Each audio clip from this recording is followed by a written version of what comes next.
පානදුරේ උඩුමහලේ විස්මිත ගෙවත්ත කියන්නේ මහා අරුම පුදුම ස්ථානයක්. දිනපතා බුද්ධ වන්දනාවට මල් නැතුව ගියා පූජා කරන්න. ආධ්‍යාත්මික පරිසරයක් නිසා නිර්මාණය වෙච්ච මේ ගෙවත්ත අද වෙන විට මල් වර්ග 15කට වැඩි සංඛ්‍යාවක් මේ ගෙවත්තේ තියෙනවා. දිනපතා බුද්ධ වන්දනාවට මල් වර්ග 15ක් විතර යොදා ගන්නවා. අදට මල් වර්ග 13ක් මෙතන තියෙනවා. 1යි 2යි 3යි 4යි 5යි 6යි 7යි 8යි 9යි 10යි 11යි 12යි 13යි 14ක්.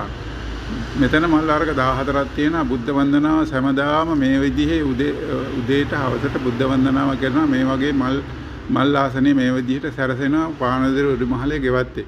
මේකේ යම් ආශිර්වාදයක් තියෙනවා. මේ ආශිර්වාදයේ සාන්තිය ලෝකවාසී ලංකාවාසී YouTube Facebook WhatsApp හැමදෙනාටම සෙත් පතනවා.